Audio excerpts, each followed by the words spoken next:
Good evening, ladies and gentlemen. Welcome back to another episode of AT Phins News. Today, we're going to be previewing the Miami Dolphins' upcoming matchup against the Tennessee Titans this Sunday. So, without further ado, let's just get right into it, shall we? So, the Miami Dolphins are coming in this Sunday, riding high on a 7-game win streak.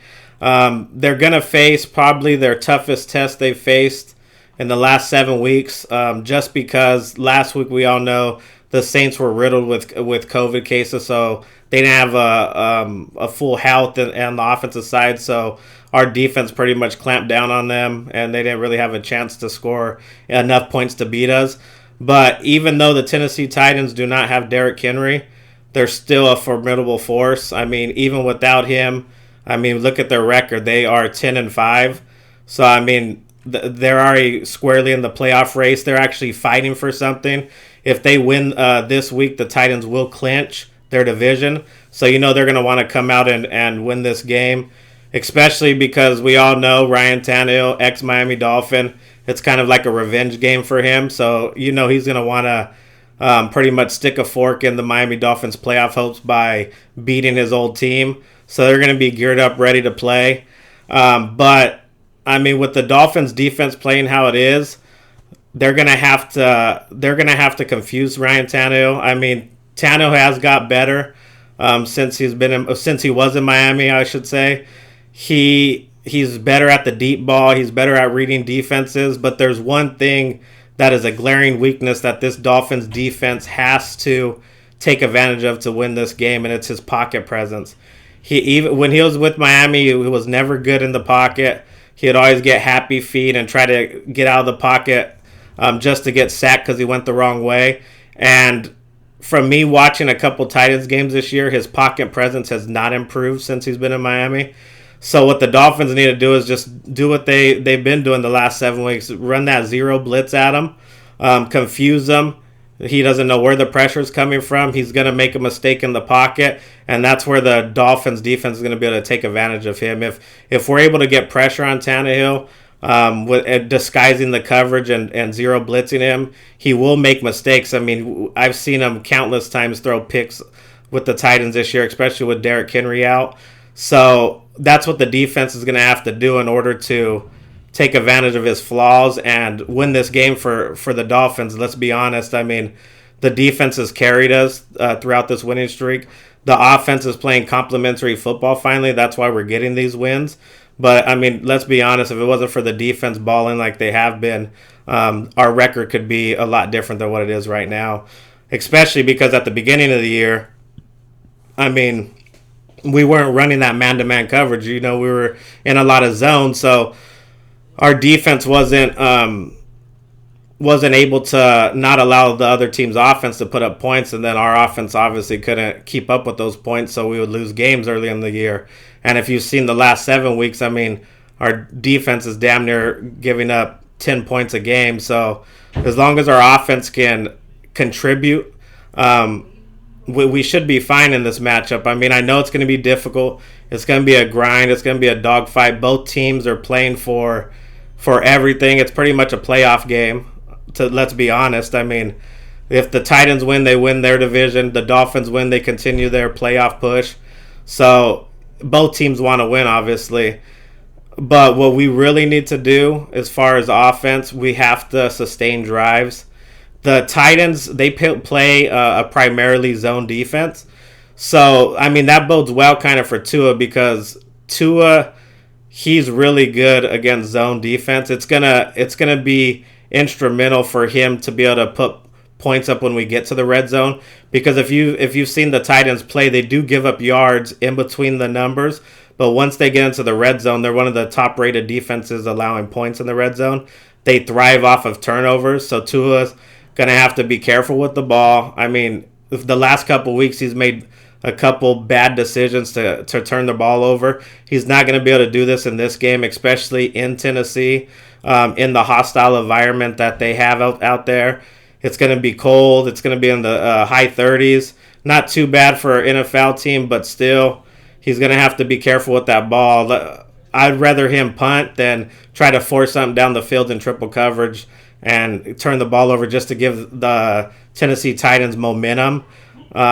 to put up points. We don't need that. We need to control our drives. We're gonna have to get first downs on third downs and keep the ball moving and hopefully put up points in the red zone. We're gonna have to get touchdowns, not field goals. And I it's gonna this game's gonna really come down to our offense versus their defense, and their offense versus our defense, in the sense that both defenses are really good. The philosophies are a little different. We play when we are at our best, we play a lot of man to man, which bodes well against Ryan Tannehill. But the Titans play primarily zone, but they thrive off of just turnovers. So they'll let you get yards between the numbers, but once they get into the red zone, they tighten up, just like they did last Thursday against the 49ers. If you guys watched that game, they were giving up yards throughout the field, and then they'd get to the red zone and they'll turn the ball over, or they would hold them to just field goals, and that's not what we need. We're going to have to put up points. Points are going to be at a premium. So like I said, I believe whoever wins this game, it's going to be because they win the turnover battle. They're going to get more opportunities on offense because that's what they're going to need to be able to put up points, because both defenses are pretty hard to score on, honestly. So what we need to do on offense, though, we're going to have to – there's a couple key players for the Titans that we do have to address. And as far as the defensive tackle position for the Titans, Simmons, he's a monster. Our line, I know it's been a talking point throughout the season. It seems like after every game we're talking about the line. Either they're playing okay or they were just horrendous. Last week they were all right, but still they give up too many penalties in costly situations. Like, for example, last week when Tua hit Waddle for that nice pass through the seam. It was a big play, first down, but it got called back as a holding. We can't have those penalties against the Titans. I mean, they're a more well-rounded team than the Saints, especially, like I said, because they had all those COVID cases. We're going to have to play a lot better football against these Titans in order to come away with a victory, especially on the road. So we're going to have to stop with the holding calls on the offensive line. We're going to have to control Simmons as far as he can cause havoc as a defensive tackle. And then also their linebacker, Landry, he's a beast, man. So we have to control him. And then they got Bird as a safety. He's really good as well. So on every phase of their defense, they have a playmaker. So we have to make sure where they are at all times. Our line's going to have to play one of their best games of the year. They're going to have to give Tua some time because their defensive front is a pretty legit force. So they're going to have to give Tua just enough time to find his open receivers like Waddle. Parker's going to have a game because he was pretty much shut out against the Saints. I think he got targeted one time, and it was that jump ball with Lattimore on him, and he didn't have any separation the whole game. So we're going to have a solid game from Parker. Waddle's going to do his thing, especially with the Titans zone defense. You know he's going to find openings in the zone. So I'm not worried about him taking advantage of them, but we need Parker to step up.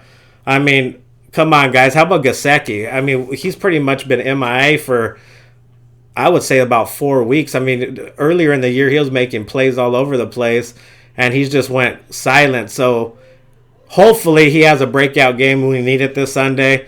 Hopefully they can take advantage of some mismatches that the Titans give him in zone, and he can eat for a little bit. I mean, he's one of our most dynamic playmakers. He should be targeted at least 7 times a game, and he's only been really targeted about 3 or 4. So hopefully he can have a breakout game. As far as our defense with their offense for the keys to victory, first thing and foremost, obviously, it's the Titans. Just stop the run. I know they don't have Derrick Henry, but their rushing attack is still pretty damn good. I mean, they're a physical line.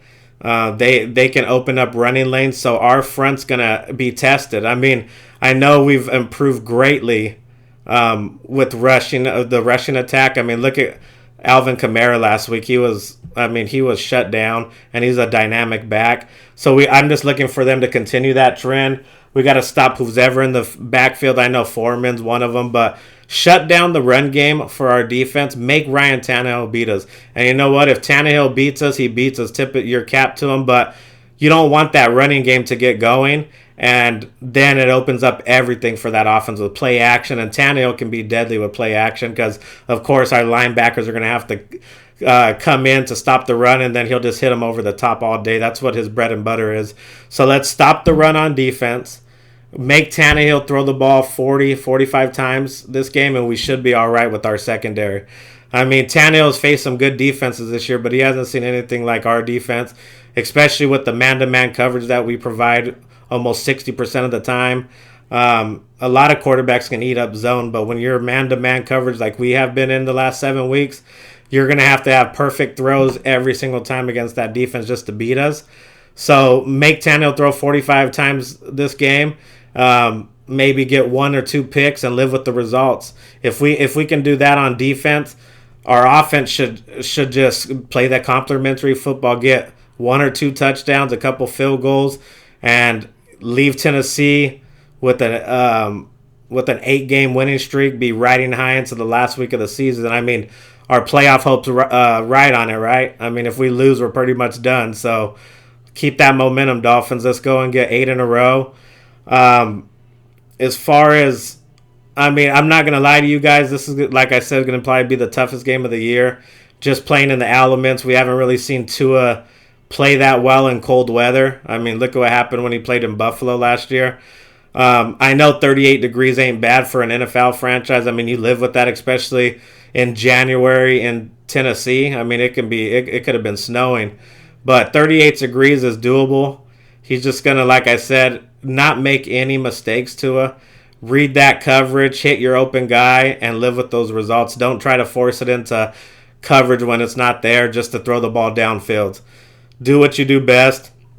Hit your slants, hit your outs, hit your 50-50 balls, and your comeback routes, you'll be fine. I mean, just don't get impatient out there. Just the way to beat the Titans is just methodically work your way down the field, and whenever we get into the red zone, we're one of the best offenses in the league at putting it in once we're in the red zone.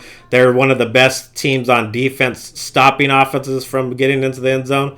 So that's gonna be where the game's won or lost. So if we can have our game plan, which I know Flores is gonna have, especially for our defensive side of the ball, I don't see why we couldn't come out victorious, especially with the momentum that the Dolphins have, and the players are actually believing it. Obviously, starting 1-7 and now 8-7, so they're believing in the process.